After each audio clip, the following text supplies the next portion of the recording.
Ja, volgende wat je benodigt om zeker te maken dat jouw radio, je phone, zodat jouw radio en je phone kan samenspelen. Als jullie oxdraden. Nou, die rode draad en je wit draad, zoals ik al zei, kom in bij jullie twee inputs, bij jullie inputs. Hier is die input, die rode input.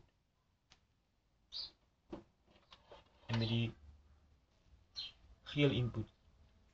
Nee, sorry, jammer. Je wit input. Je wit input, je wit draad.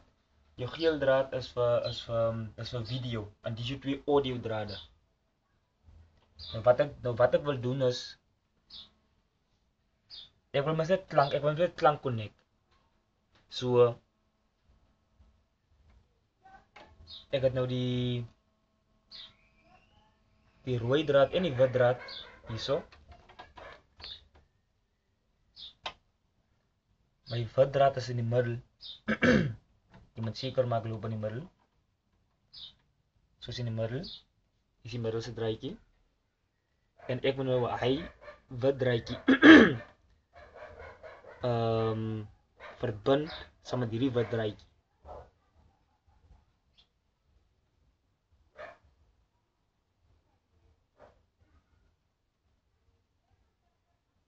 En dit is mijn negatieve. Hij is een negatieve. Hij is een negatieve. Hij is in het negatief. Zijn terminaal is negatief. En die rode key is jouw positieve enetjie. Ja, maar niet deur mekaar raak nie. Ons werk net op die wat draadjie nou is.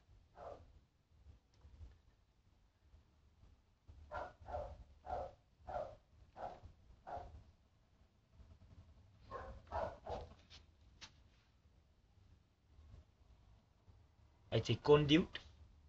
Die conduit is maar net hy het 'n plastic conduit. Is maar hierdie swart gedeeltjie. Dit beskerm maar net die draad sodat die drade nie kontak maak saam met mekaar nie.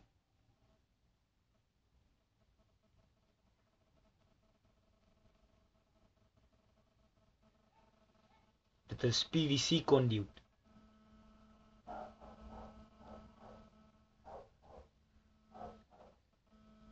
As 'n insulator, dit is dit is 'n insulator. Dit kan nie elektrisiteit verbind nie. Ons weet mos wat is dit. Hy is nie 'n geleier nie.